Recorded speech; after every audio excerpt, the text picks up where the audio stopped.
What happens when daytime TV's warmest smile meets a royal who treats every question like a coronation test? It was supposed to be a feel-good chat on the Jennifer Hudson show, a little California sunshine, a little charity talk, a few charming anecdotes. Instead, it became a slow-burn explosion. Clipped answers, sharpened tones, and one final detonation that sent Prince Harry stalking off the stage while the audience tried to remember how to breathe. Buckle up, this one moves fast. The band hit a bright riff, the audience rose like a single wave, and the lights melted into that soft, forgiving glow daytime television was invented for. Jennifer Hudson glided to her chair with the glow of someone who could turn a Tuesday into a holiday. She flashed the camera a smile that made even the camera smile back. "My next guest needs no introduction," Jennifer said, voice warm as a hug. "A father, an advocate, a veteran, please welcome Prince Harry." Applause crashed over the set. Harry emerged with that practiced half smile, chin tipped, in a way that suggested he was graciously allowing the cheers.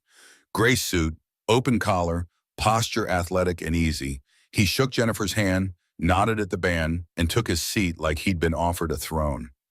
"Prince Harry, welcome," Jennifer said, settling opposite him. "We are so happy to have you. How's life treating you in sunny California?"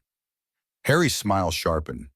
"California's efficient," he said, crossing one ankle over the other. "I can get from purpose to outcome without a motorcade getting in the way." The audience chuckled. Jennifer sparkled back.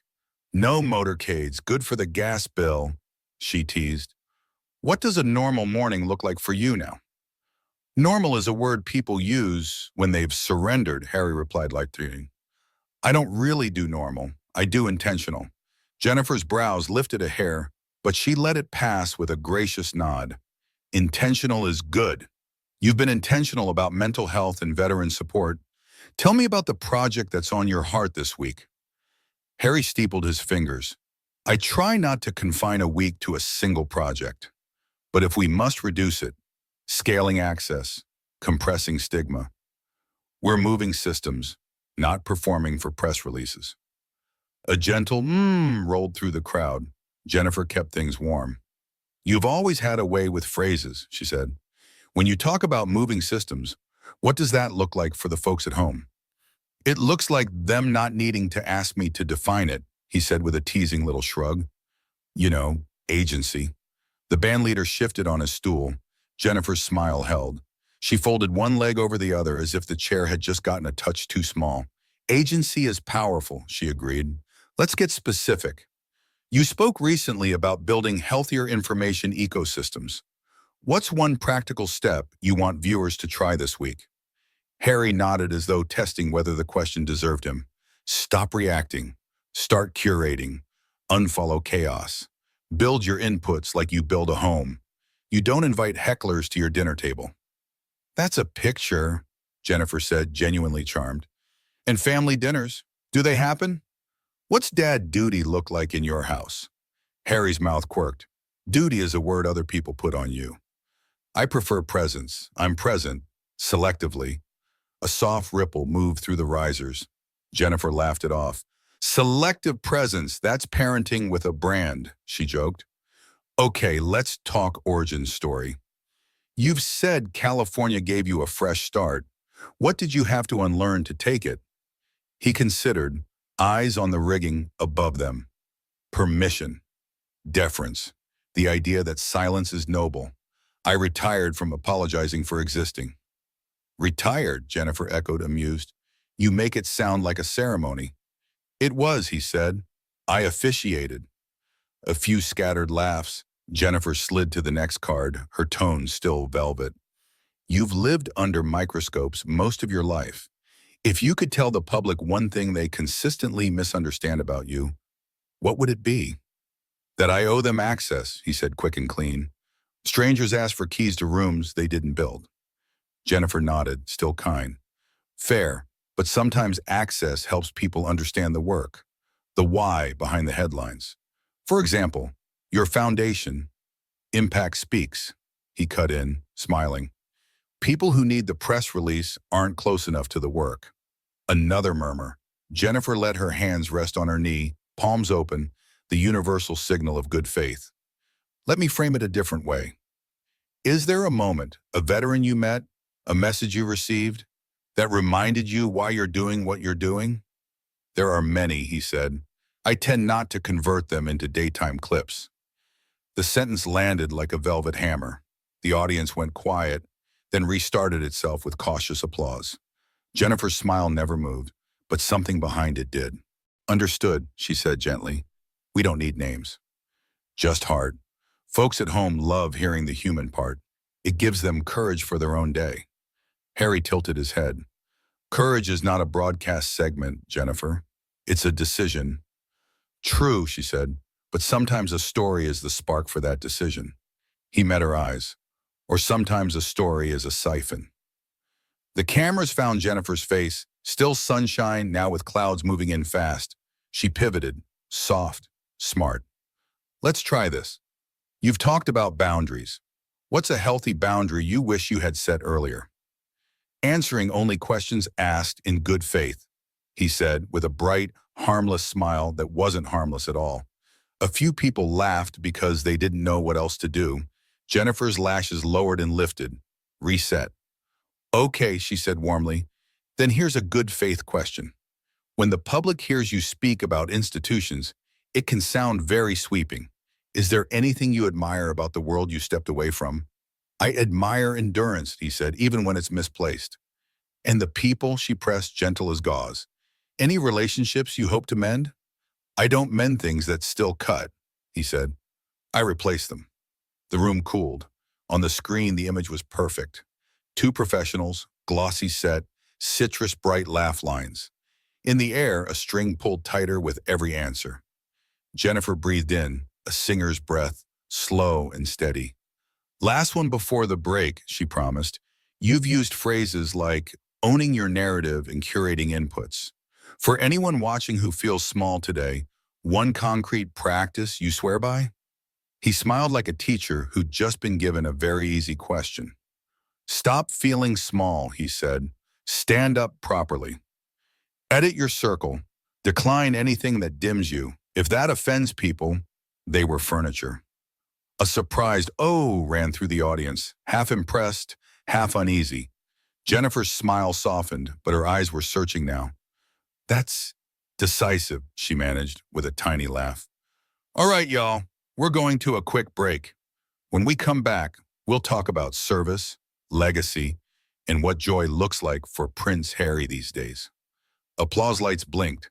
The band lifted the room with bright brass. The director held the wide shot an extra beat, as if to prove nothing was wrong. But even in daylight, you could feel it. The temperature had dropped.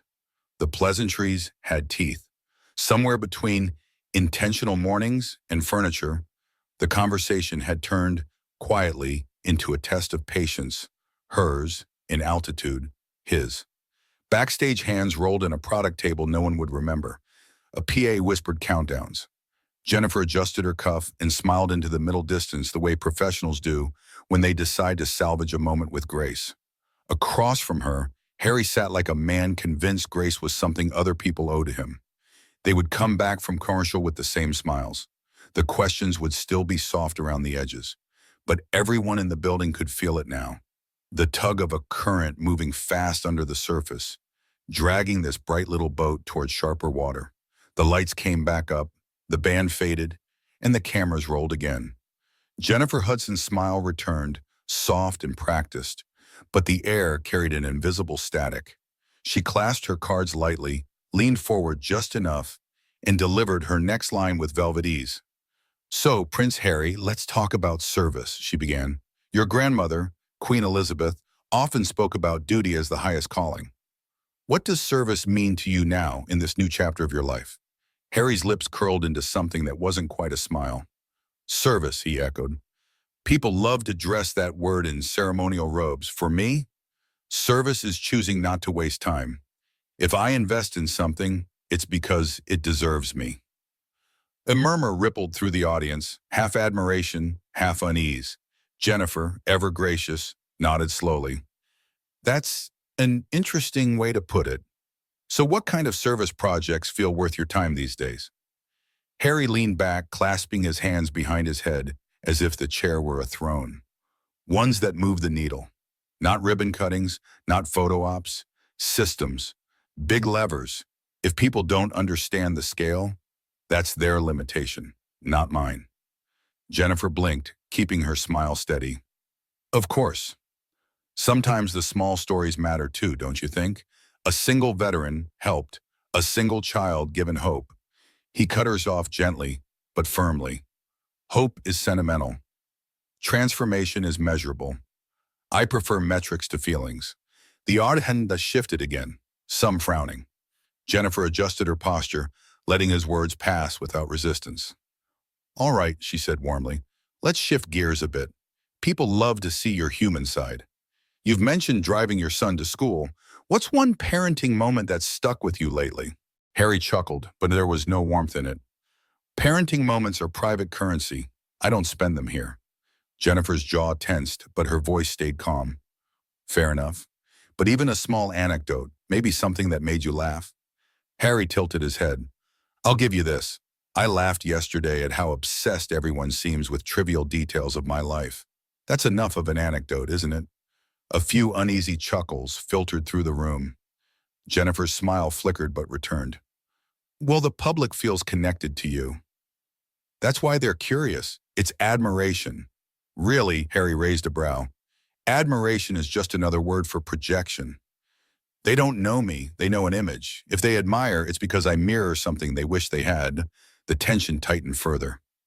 Jennifer glanced at her cards, then carefully set them aside. She decided to trust her instincts.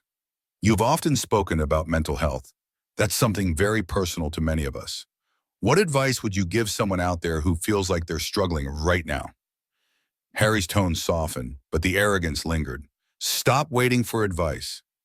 Advice is dependency dressed up as wisdom. Take action. Get up. Change your inputs. No one's coming to rescue you.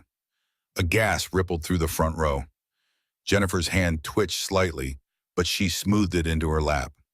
That's very direct, she said gently. But sometimes people need encouragement, not just tough love. Harry shrugged.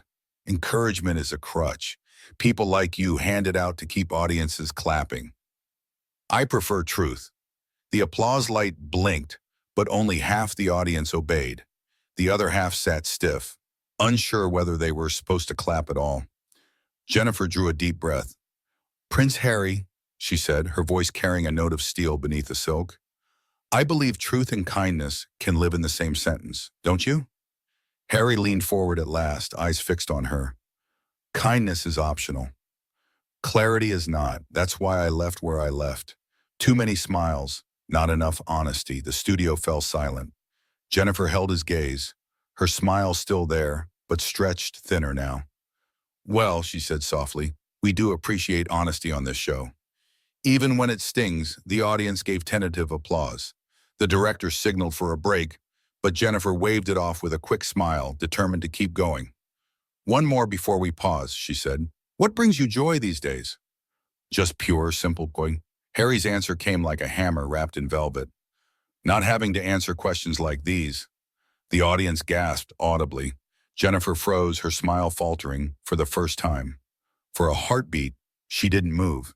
Then, with a professionalism honed by years of stage lights and scrutiny, she lifted her chin and gave a soft laugh. Well then, she said, we'll be right back after this break. The cameras cut to wide. The music swelled, but the tension didn't fade. It sat there, thick as smoke, promising that what came next would not be a return to sunshine, but a descent into something far darker. When the cameras came back, Jennifer's smile returned, polished and luminous, but her eyes carried the faintest edge of steel. The audience leaned forward, sensing the undercurrent. Prince Harry sat opposite her, relaxed in posture but with an unmistakable air of superiority, as though every question were a nuisance rather than an opportunity. Welcome back, Jennifer said smoothly. We're here with Prince Harry, talking about life, service, and perspective. She glanced at him with warmth, then leaned in slightly. So Harry, let's talk about your book. It became a global bestseller almost overnight. What do you think resonated most with readers? Harry smirked, tugging at his cuff. Resonated? I suppose people finally got to hear something other than palace-approved fairy tales. I gave them truth, not bedtime stories. And people are tired of bedtime stories. The audience chuckled nervously. Jennifer kept her smile intact. It was certainly candid, but some critics felt it painted your family in a harsh light. Do you think there's any part of the story you might have told differently? Harry's eyes narrowed slightly.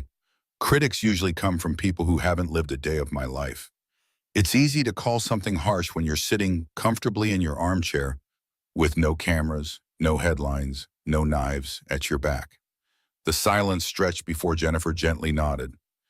Fair, but do you think? He interrupted. Do I think?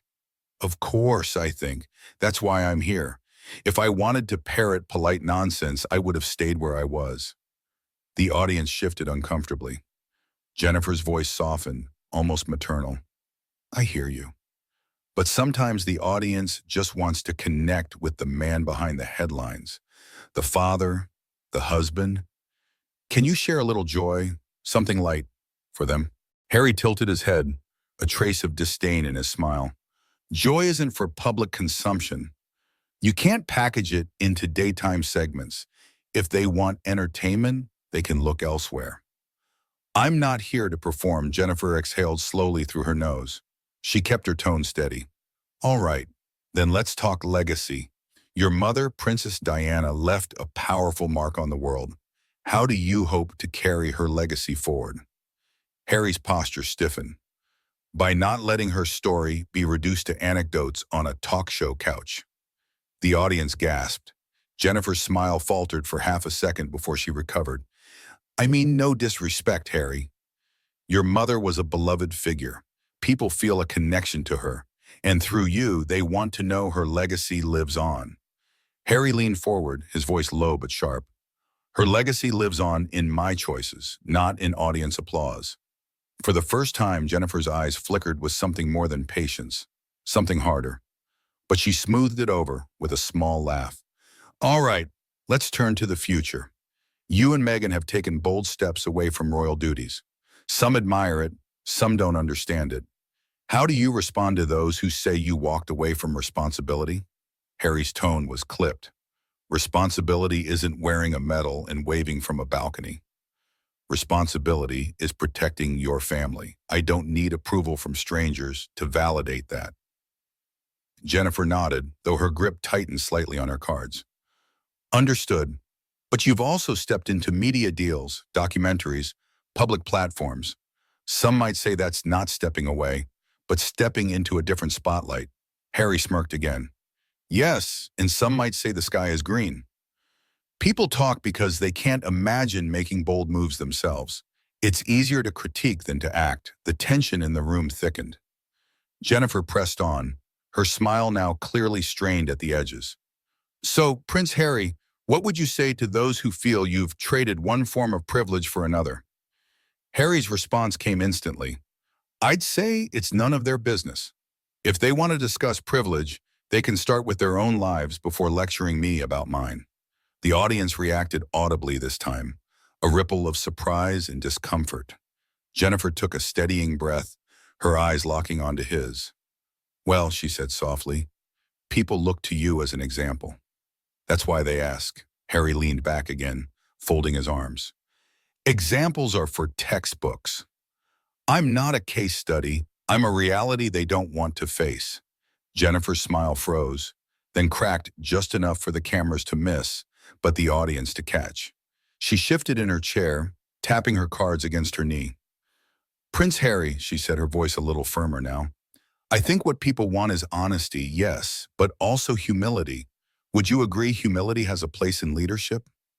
Harry's gaze locked onto hers. Humility is overrated. It's usually demanded by people who don't have achievements of their own.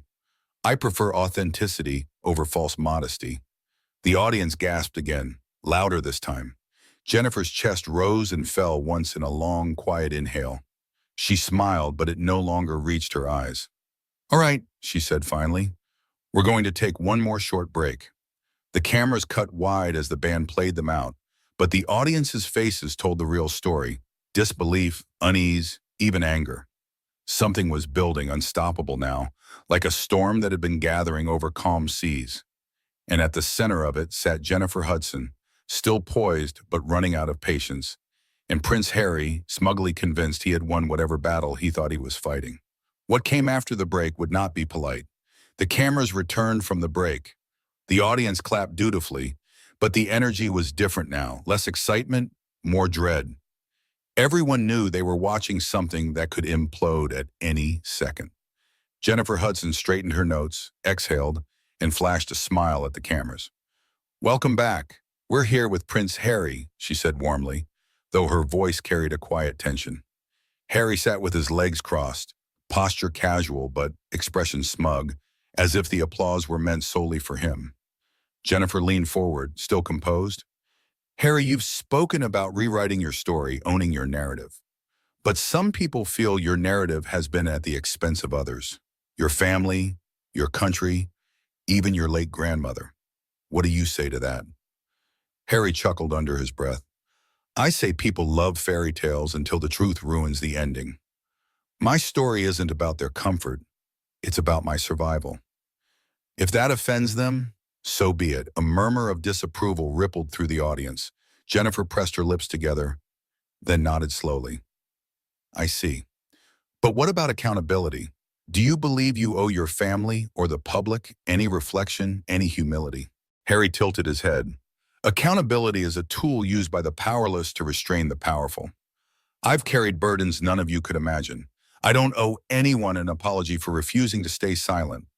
The audience gasped audibly. Jennifer's face didn't flinch, but her voice dropped, lower and firmer now. "With all due respect, Harry, I think humility isn't restraint. It's respect.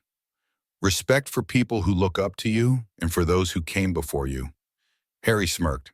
"Respect has to be earned. And frankly, most people haven't earned mine." The words landed like stones. A collective gasp swept through the studio. Jennifer's smile vanished. For the first time all morning, her composure cracked. She leaned forward, eyes sharp as glass. "You know what, Harry?" she said, her voice no longer velvet, but steel. "Enough. You've sat here acting like every question is beneath you, like every person in this room owes you reverence. But let me remind you, you're not in a palace anymore. This isn't Buckingham. This is real life." The audience erupted in cheers and applause. Harry's smirk faltered, replaced with a flash of anger. Jennifer pressed on, her voice rising. "You talk about service, but all I hear is arrogance. You talk about survival, but all I see is entitlement. You've been given platforms most people would dream of, and instead of gratitude, you serve up lectures and disdain." Harry's jaw clenched. "You invited me here, Jennifer. If you didn't want honesty, you shouldn't have asked." Jennifer shot back instantly.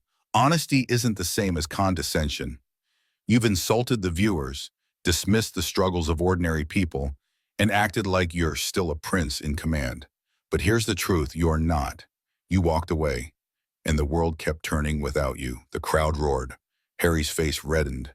He started to respond, but Jennifer's voice cut through, unyielding.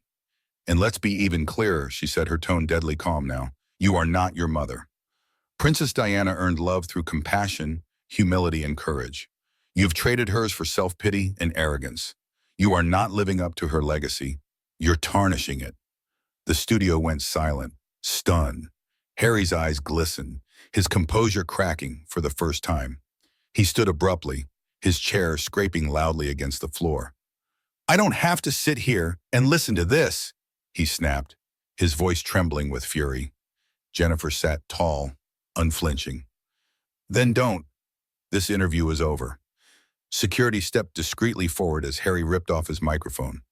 The cameras caught every movement, his flushed face, his clenched fists, the audience's shocked stares.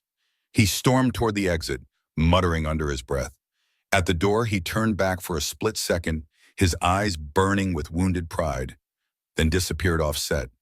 The audience erupted, some clapping, some gasping, others too stunned to move. Jennifer sat perfectly still, her chest rising with a deep breath. Then she turned to the camera. Ladies and gentlemen, she said, her voice calm but resolute, sometimes respect has to be demanded. And today was one of those times. We'll be right back. The band struck a note, the lights dimmed, and the screen faded to black. What began as a warm welcome had ended in a televised implosion. Prince Harry leaving in disgrace, Jennifer Hudson standing tall, and daytime TV history being written in real time. And that's how Prince Harry's sit down with Jennifer Hudson spiraled into one of the most dramatic daytime TV moments ever.